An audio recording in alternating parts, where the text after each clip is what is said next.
Apa sebetulnya yang melatar belakangi Cak Anam untuk kritis terhadap pemerintah saat ini? Saya pandang fungsi pengawasan yang dimiliki oleh legislatif itu Mandul. Salah satunya berpikir jangan-jangan Cak Anam ini tidak keduman. Saya tidak mau menyentuh APBD. Iya. Dengan adanya satu calon, ada namanya instrumen demokrasi, namanya bumbung kosong. KPU bukan seperti wasit yang pegang kartu kuning dan kartu merah. KPU itu menurut saya menindaklanjuti apa yang tertuang di PKPU. Kalau bahasa saya, ini menjegal dan menjagal aspirasi rakyat. Yang tidak sejalan dengan pemikirannya.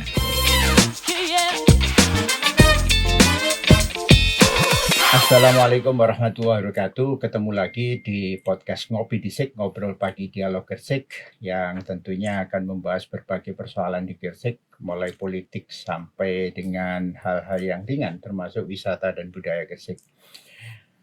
Pemirsa sekalian, hari ini kita kedatangan tamu spesial yang kita hadirkan narasumber hari ini karena beliau mantan bupati yang saya hadirkan di sini, mantan Bupati Lira, Lembaga Informasi Lumbung Informasi Rakyat. Oke. Ya, beliau sekarang masih menjadi pembina Lira. Baik, beliau seorang aktivis yang tentu saja sangat kritis terhadap pemerintahan Kabupaten Gresik, dan ini tentu menjadi salah satu bagian yang perlu kita simak bersama apa saja yang sebenarnya menjadi pemikiran seorang tokoh yang boleh disebut pakar. Sebenarnya beliau dokter elektronik, pakar di bidang elektronik, tapi cukup lama di lembaga swadaya masyarakat, sehingga banyak persoalan-persoalan menjadi concern dan banyak sekali mengkritisi pemerintah Kabupaten Gresik. Ini akan menjadi perbincangan menarik, tentu dengan kita hadirkan di dalam podcast ini. Kita sapa saja Mas Khairul Anam. Assalamualaikum Cak Anam. Waalaikumsalam. Ya, konco lawas yang dulu pernah juga talkshow di radio, sekarang talkshow-nya bergambar, Cak Anam. Ya, sejauh ini sudah banyak yang tahu bahwa Cak Anam merupakan tokoh kritis di Kabupaten Gresik, dan hampir semua postingan di Facebook-nya berisi kritik terhadap pemerintah Kabupaten Gresik. Apa sebetulnya yang melatar belakangi Cak Anam untuk kritis terhadap pemerintah saat ini? Ya, terima kasih atas kesempatan diundang di podcast Ngopi di Sik. Ya, yang melatar belakangi saya berkecimpung di lembaga swadaya masyarakat. Ada semacam panggilan bahwa perlunya keseimbangan. Ya. Keseimbangan selaku check and balance yang sebenarnya dimiliki oleh legislatif. Tetapi saya pandang fungsi pengawasan yang dimiliki oleh legislatif itu mandul. Berarti butuh obat kuat. Butuh Viagra. Ya. Dari situlah timbul keinginan saya untuk kritis, dan selalu kritis, tapi konstruktif. Ya. Itu. Jangan bilang atau jangan berpandangan bahwa orang kritis itu benci. Ya. Seumpama obat, ya. Meskipun pahit, tapi menyembuhkan. Ya. Itu saja sebenarnya. Bisa digambarkan kira-kira Cak Anam, kritik yang konstruktif itu seperti apa? Yang pernah sampean lakukan? Kritis yang konstruktif.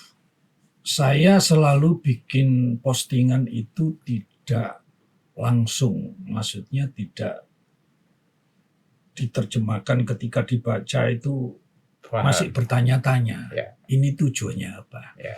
Hanya orang yang merasa saja yang Ya. akan tergugah.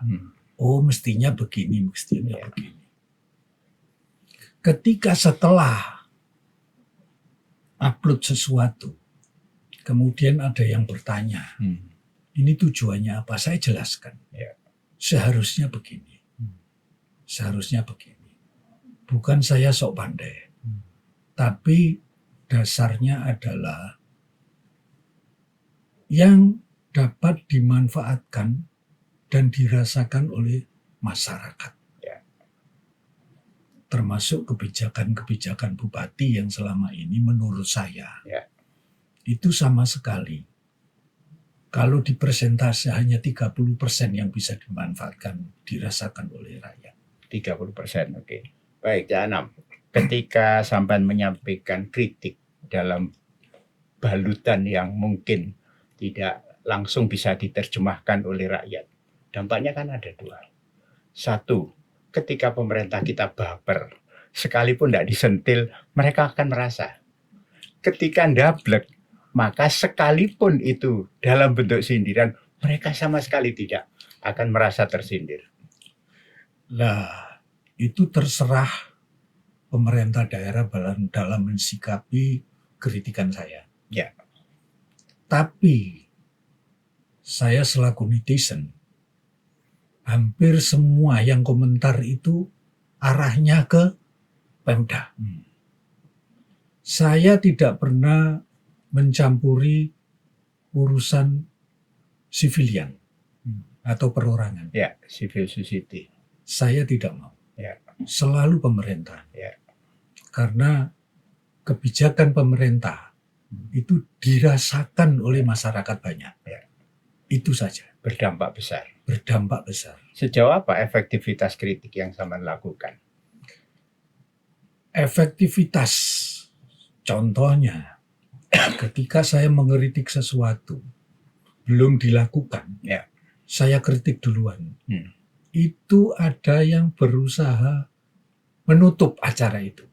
Tidak jadi. Tidak jadi. Tidak jadi. Oke. Jadi sifat kritik saya itu adalah pencegahan, bukan menjebak, tapi pencegahan. Pencegahan. Dirasa kritikan saya itu seumpama ada negatif menurut dia dan berdampak, pasti diurungkan. Ini kan banyak, panjang sekali ya kritik yang sampean lakukan di hari-hari ini. Tapi orang mulai menyadari bahwa kritik sampean muncul ketika pergantian pemerintahan. Ya kan? Tentu memunculkan berbagai pertanyaan. Salah satunya berpikir jangan-jangan Cak Anam ini tidak keduman. Itu tergantung yang menilai saya, tapi saya tetap mempunyai idealisme. Dan tetap berprinsip bahwa saya menjaga integritas saya selaku LSM. Contoh, saya tidak mau menyentuh APBD. Diundang Pemda pun, saya selalu menolak dikasih sesuatu. Jangankan sesuatu, minum makan saja tidak tak makan. Itu saja. Ya, kalau dulu banyak yang mengenal sampean di Panpel. Apa sekarang masih? Tidak. Setelah pergantian bupati, sudah diambil alih. Sudah diambil alih. Baik. Cak Anam, dari sekian banyak kritik yang sampean lakukan, seperti apa sampean memberi rapot pada bupati sekarang? Untuk rapot bupati sekarang menurut saya dan sebagian masyarakat, dari sisi pembangunan, Ya. secara fisik. Tidak ada, Tidak ada. terutama di kota. Dari sisi pembangunan di desa, terutama di teman-teman yang di selatan. Ya. Setiap tahun banjir. Ya. Sampai kapanpun, Sampai sekarang. sampai bupati diganti berapa kali pun, banjir di selatan tidak mungkin selesai. Tidak terselesaikan. Karena ada 3 kota yang berhubungan dengan itu. Ya. Harus ada sinergisitas antar kota. Ya. Tentunya BPWS ya. Ya. Nah, Yes, ya. itu yang mengkoordinir itu Ya. mestinya. Jadi di musim pilkada seperti sekarang, Ya. sekarang ada pengerukan kalau tidak Ya. salah. Ya. Itu alat propaganda politik. Ya. Alat propaganda politik. Bahan kampanye. Bahan kampanye. Ya.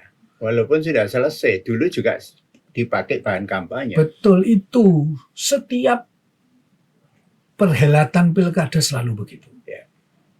Kasihan terhadap masyarakat di selatan itu dieksploitasi terus. Kira-kira salahnya di mana, Cak Anam? Apakah pemerintahnya nggak pinter, katakanlah, atau mereka tidak punya strategi yang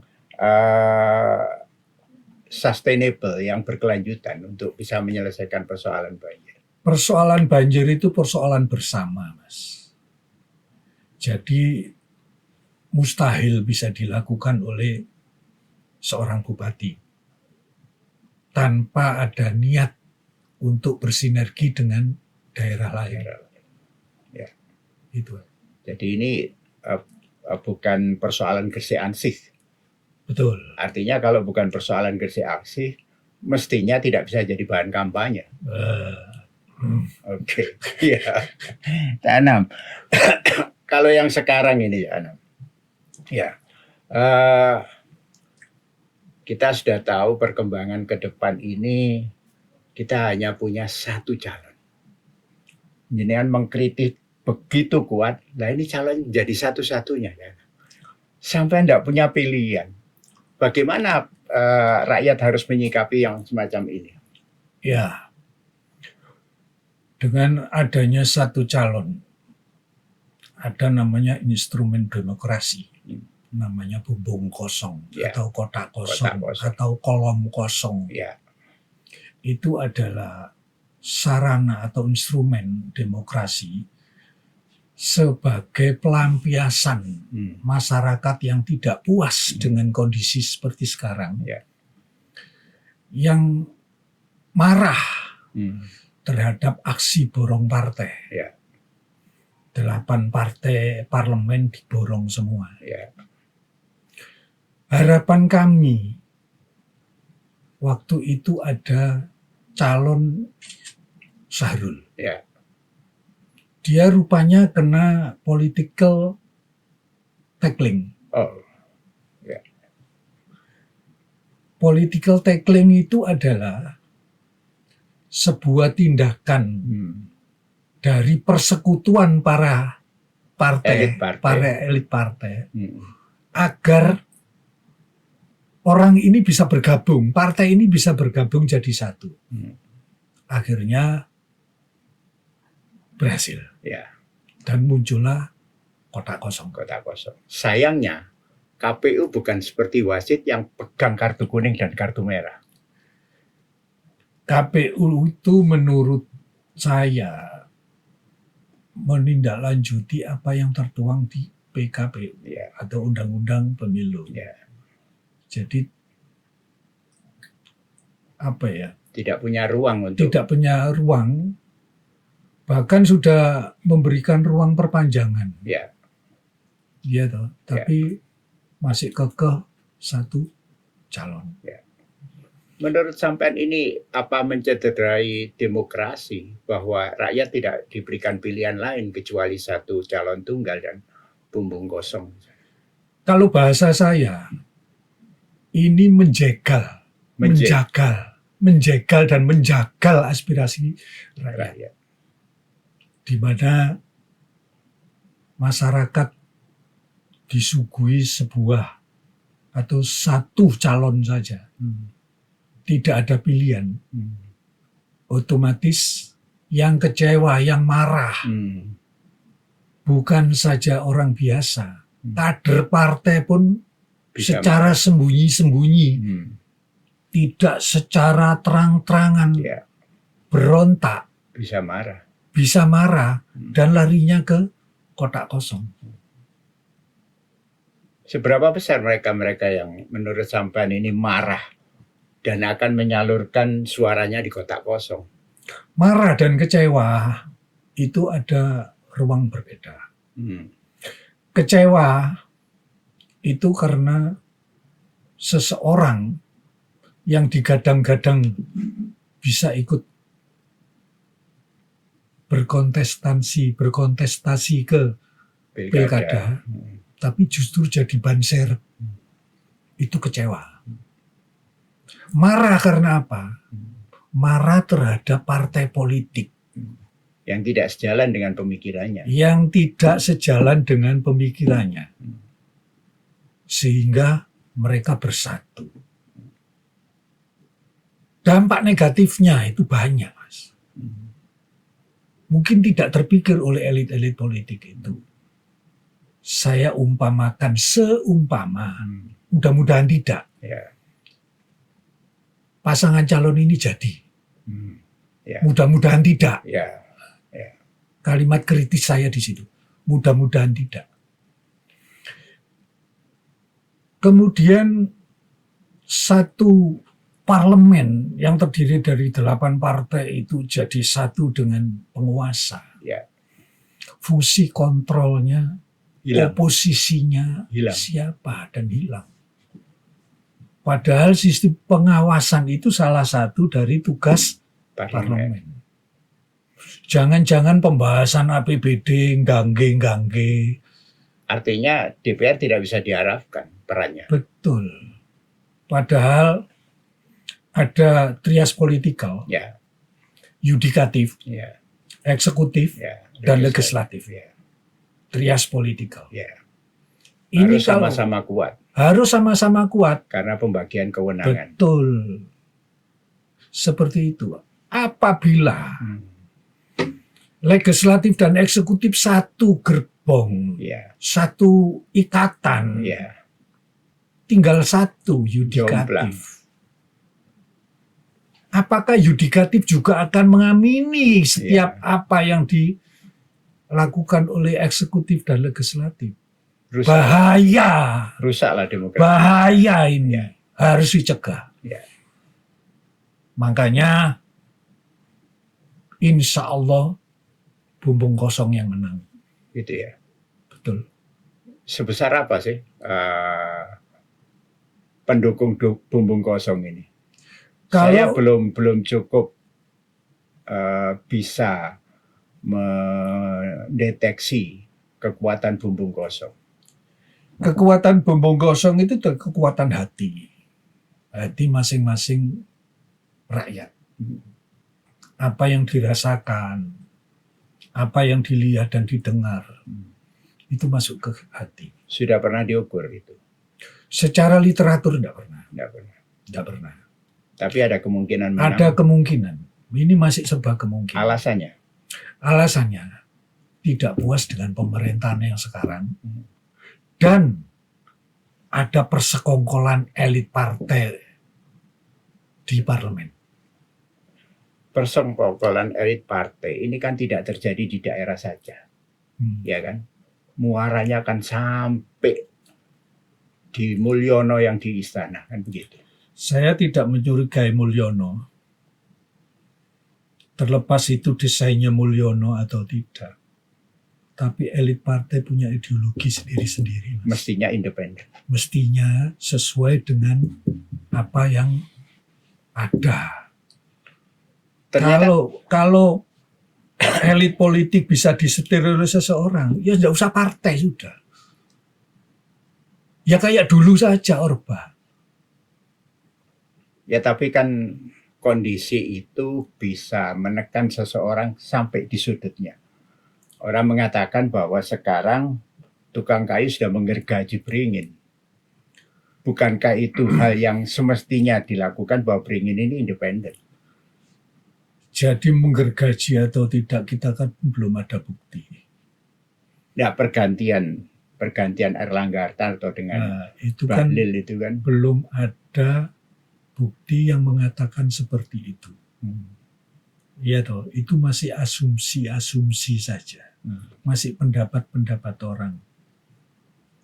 Iya toh. Ya. Tapi selaku partai, setiap partai punya tujuan masing-masing. Ya. Tapi muaranya satu, membangun negeri. Ya.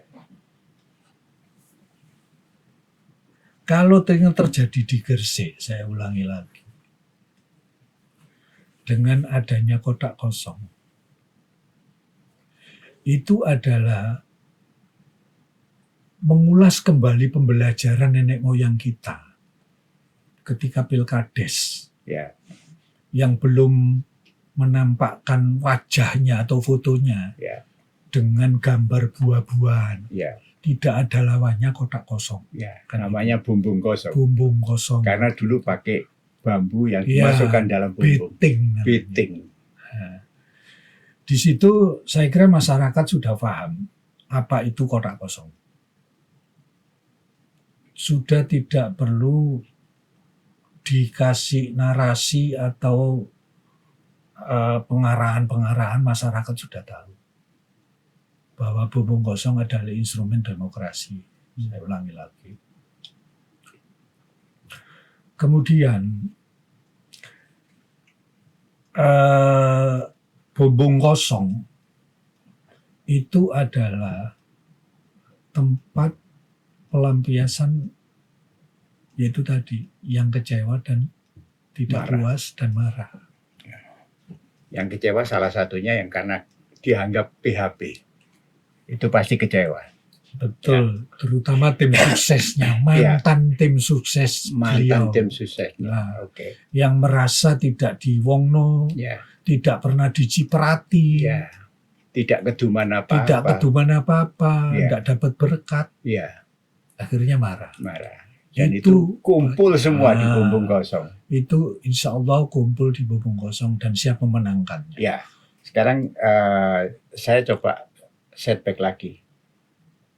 Sampai yakin bahwa kondisi bumbung kosong saat sekarang itu sama sekali tidak ada pengaruh dari pusat? Tidak ada. Atau tidak mungkin? Justru bumbung kosong ini adalah korban dari elit-elit partai di pusat. Karena tidak menutup kemungkinan ada mahar di sana. Mahar politik. Ya. Jadi, yang zaman sebut tadi diborong itu. Ya, ada aksi borong partai tadi. Kalau di Gresik ini seksi memang. Ya. Seksinya karena ada apa? Potensinya karena besar. Potensi besar, terutama di JP. JP ini adalah proyek internasional loh. Ya. Bukan proyek nasional, internasional. Di mana di situ ada peluang penguasa untuk bermain di sana. Mulai dari proyeknya. Ya. Tumpengnya sebetulnya di sana. Ya. Tumpengnya di sana. Siapa yang kira-kira bisa menikmati tumpengnya itu? Ya penguasa dan kanan kirinya. Orang sekitarnya. Ini sebenarnya pesona JP itu di sini. Dan itu sangat mempengaruhi pilkada. Karena sehingga ada desain bahwa dia harus maju satu-satunya. Ya, kita tahulah latar belakangnya pemimpin kita apa. Ya toh. Ya. Latar belakang kan pengusaha. Ya. Kalau politik itu hanya sarana. Ya. Jadi bupati itu hanya sarana untuk masuk dan memperbesar pundi-pundi kekayaannya lewat JP. JP kan sudah jalan sekian tahun. Ya. Sama punya data kira-kira bahwa berkat ini sudah mulai dibungkusi, dibawa pulang. Dari awal ketika Bapak Talas. Ya. Itu sudah ada. Sudah ada berkatnya. Sudah ada. selama 10 tahun itu sudah ada, saya kira. Contohnya memindahkan gunung ke laut. Ya. Bisa menartikan sendiri Ya, apa itu. ya. Itu berapa hektar? Tapi artinya kan itu orang mengatakan ya normal saja lah. Namanya pengusaha, mereka mengerjakan pekerjaan dan mereka mendapatkan sesuatu dari pekerjaan itu. Persoalannya sekarang, apa yang dirugikan dari masyarakat kita? Kerugian masyarakat itu banyak Ya. sebenarnya.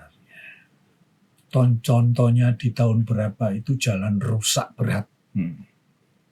Ada julukan Sewu Jeglongan. Ya, Jeglongan Ya. Sewu. Jeglongan Sewu.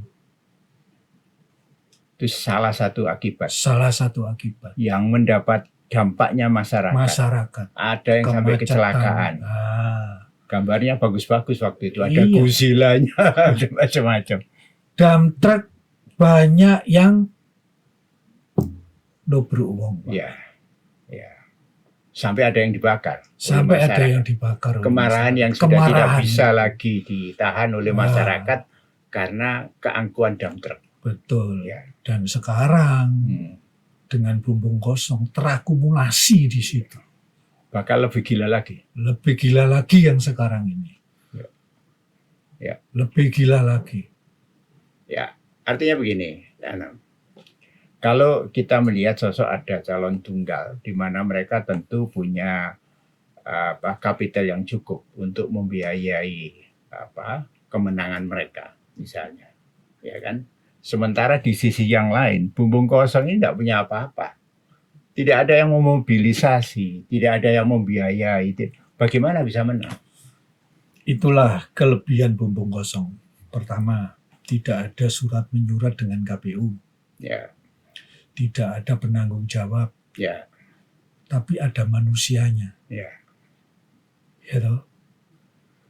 Terus ada temuan. Paribasannya temuan pelanggaran calon. Ya. Bumbung kosong bisa secara personal lapor ke KPU.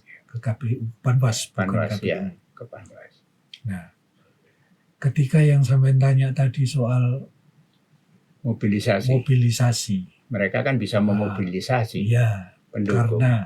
Karena sekali lagi kultur pemilih kita itu kan tergantung kayak piro.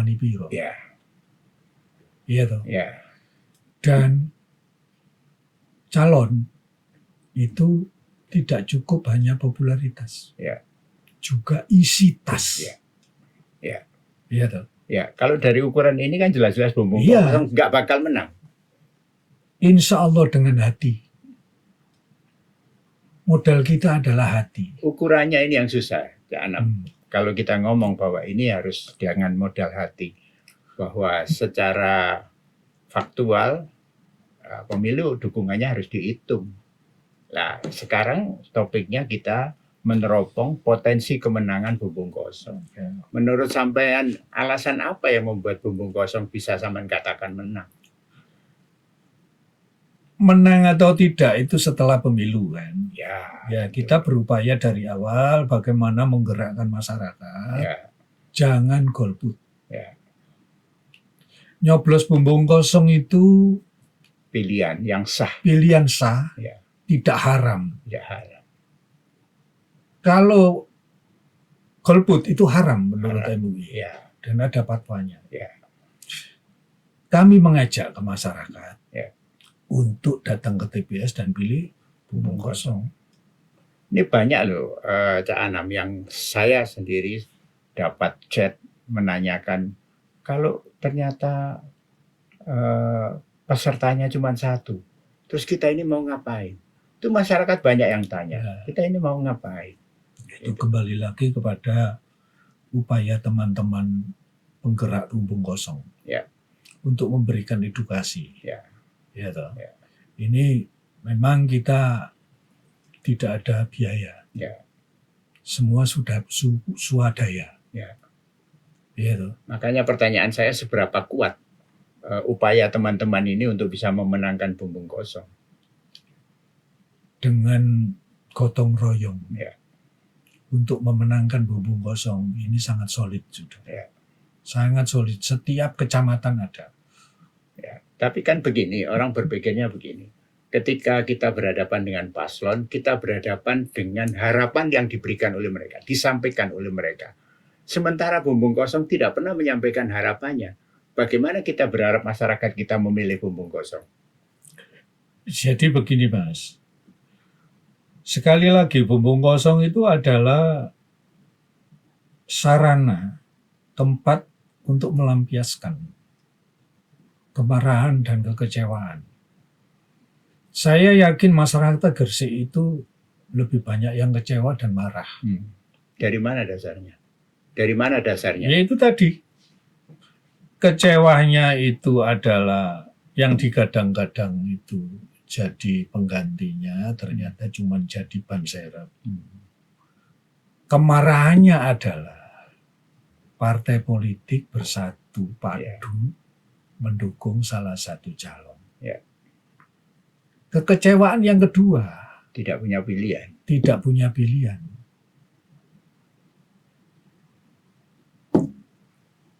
Penguasa yang sekarang